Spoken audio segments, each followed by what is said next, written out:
Today on Southbound Woodworks, we're going to take these three pieces of an old headboard that I made and turn it into a triple plant stand. Three different plant stands, three different heights. Going to be kind of column type. And if it turns out to be something that we like, then we'll make a real one, photograph it, put it up in the Etsy shop.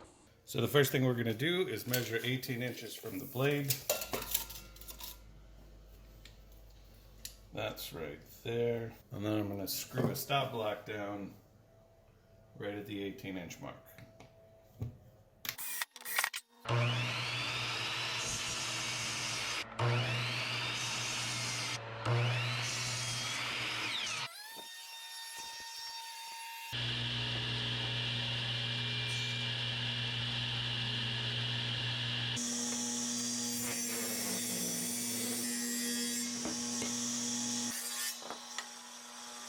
The worst thing about trying to film on Monday.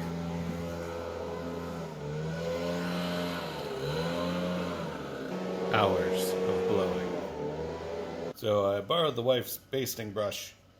I'm going to do a little glue action.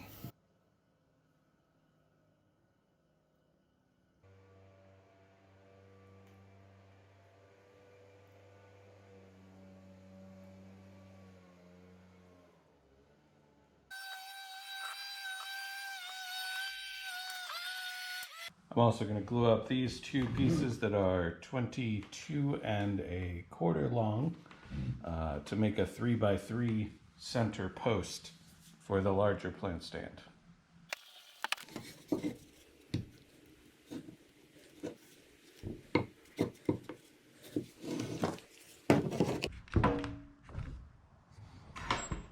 And finally, I took my two remaining pieces from the 18-inch cuts, cut them in half, and I will use three of those to make a 9-inch by 9-inch base. That'll be the base of the table. However, I'm out of clamps, so I can't glue this together until all the other stuff dries. This is why you always need more clamps. This is sort of a big jump cut, but you didn't really miss all that much except for a whole bunch of sawing and sanding. But originally what I had in mind was a base, a column. This is 3 inches by 3 inches, and a tabletop. This is, well, 17.5 inches by the time I finished all the cutting and sanding. Circle cutting, not my strong suit. That's about what we got. Now, it looks tall and skinny and top heavy and not great. So then I cut this piece, which is, just 3 boards laminated together and sanded down. And my hope was that that would add a little more weight down at the bottom, a little better balance. But the column also seems kind of skinny. And remember, this is prototyping, right? We're designing. So the center seems kind of skinny. So I thought I would add some, molding around the bottom and then some detail coming up the sides. We'll cut some wood and see what happens.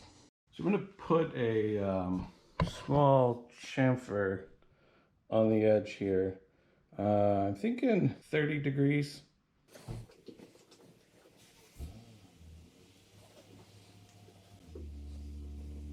So 30 degrees off 90 leaves 60.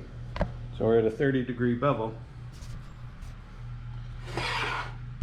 Now to figure out where to set the fence. And a lot of this is just eyeballing, right? Let's give it a shot, see what happens. Worst case, I have to make a new plate. Gotta plug the saw in. Contact.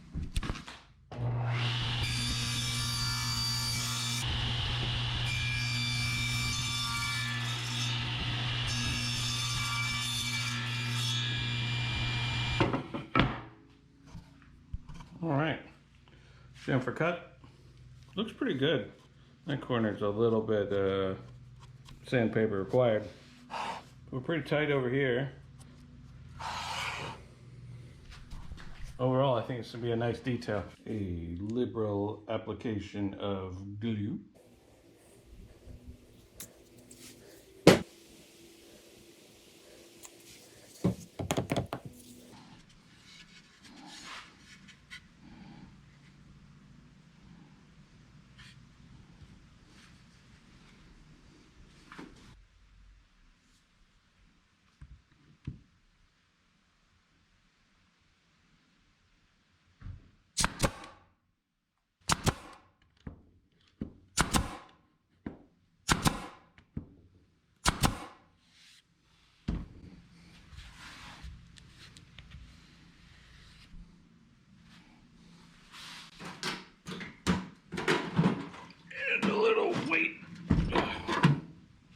set the fence at 1/8 of an inch, and I'm just going to run some strips off of this guy and see what happens. All right, so here's what I have in mind for the architectural details. All right, we'll have this little piece, gives it some interest, a little bit more bulk, especially once there's a side piece that comes out. And that'll dress it up pretty good, I think. And the bottom molding in. The real point of this bottom molding is so that I can shim the tower. Obviously I have to push this down and close that gap. The point is that I can shim the tower so it's level and plumb without there being big gaps down here. So that molding allows me to mount this central column and then cover up any shimming that I have to do. So the molding is on. Bottom is glued and attached. Here's the molding detail. There were only 2 incidents with this molding, which I thought was going to be much worse given that it was so janky and curved and full of banana. We split one time here. There's glue squeezed out in there now, and I'll just fill the rest of it when I fill the little hole. Pin from over here completely made a U-turn and came out right there. So I'm gonna have to file that. I hate when that happens. And final assembly.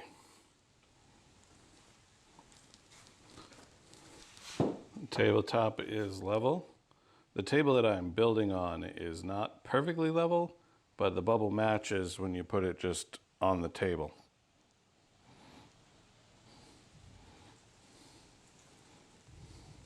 Now we wait for glue to dry, final sanding, and paint. All right, getting ready to start the glue up on the other 2 tables. These are upside down. That'll be the top of that one. That'll be the top of that one. The smaller one is going to have a 10-inch round top and a 12-inch column. This one's going to have a 14-inch top and an 18-inch column. The other one had a 18-inch top and a 26-inch total height, I think a 22 and something inch column. I'd talk a little bit about the circle cutting jig that I made for these. The first step, connect the corners, which finds the center, drill a little hole. I then drew the circle with a compass. This is my super high-tech compass that I made out of scrap, a bolt and a wing nut, and packing taped a pencil to it. So I put 5 inches between the end of the nail and the pencil lead, drew my circle out, and that's because the jig that I made for the bandsaw, I made after I cut the rough circle shape last time. So as I learned in a failure, this jig only really works if it's really close to the circle already. So I gotta freehand it, get close to the line, and then use the jig to finish up.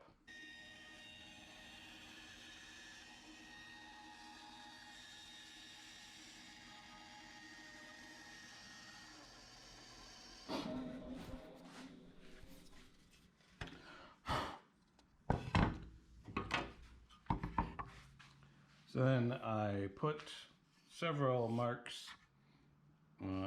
This one cuts a 10-inch hole, this one's a 12, this one's a 14, which was the last one I did, 15, and 18 up there. So that's just the difference from the kerf from the table saw, the bandsaw right there, up to there is 5 inches, and that's the radius, so this would be a 10-inch circle. So just pull the little pin, which is in there tight, stick it in the hole for a 10-inch radius, slide that in the miter groove, This piece locks it in against the table. This little crossbar keeps it from moving where it's not supposed to. You can see the table saw is right, or the bandsaw is right at the end of its kerf. So it should be good to go.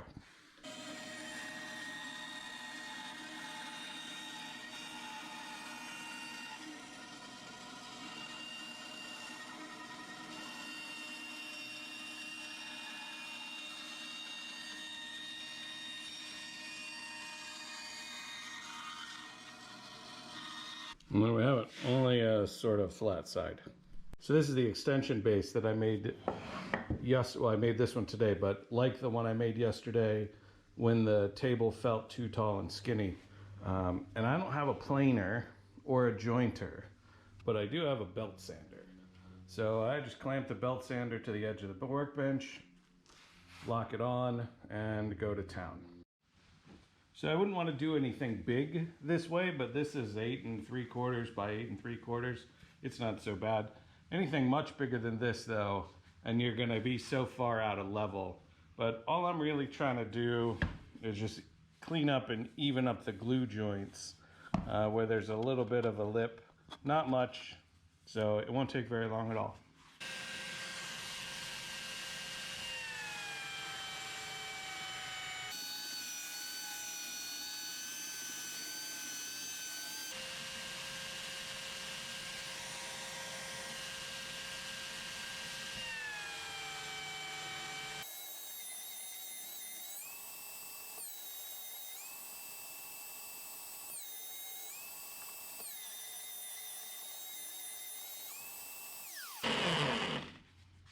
All right, so we are flat.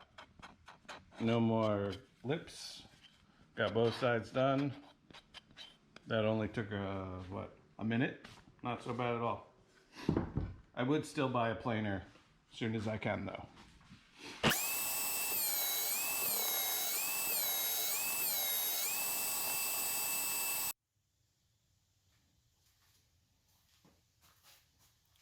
So I have this joint here where the side molding meets the bottom molding, and I don't like this abrupt transition, so I'm chiseling it down to meet the top lip.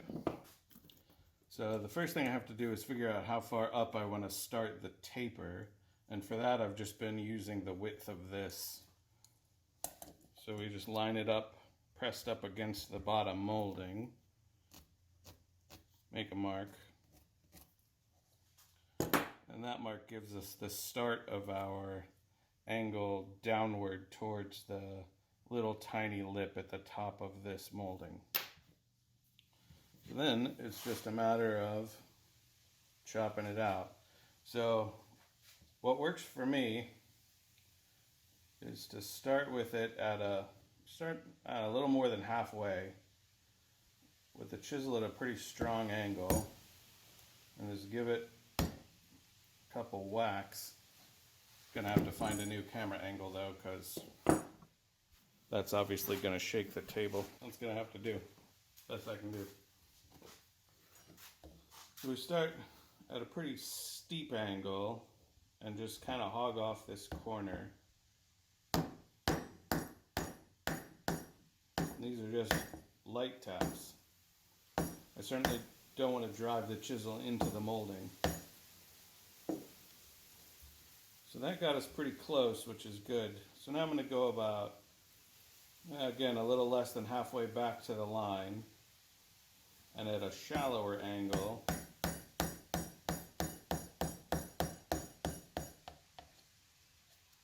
smooth that transition out. I'm going to come back again, maybe a little less than halfway back to the line.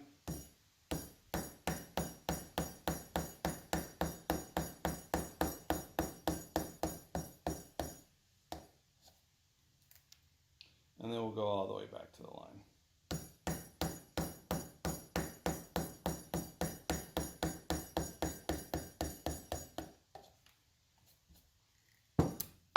And there we go. We got a pretty good transition down into this molding. We're a little bit high still. This is where it gets tricky, this fine tuning.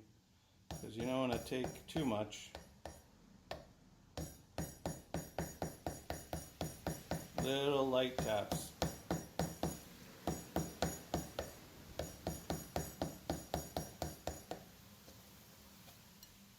There we go.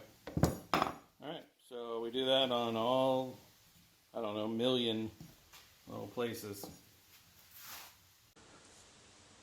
So because these are prototype tables for, hopefully, maybe, selling one in the Etsy shop, I need the top here, and here's the base, and that's the pedestal, right?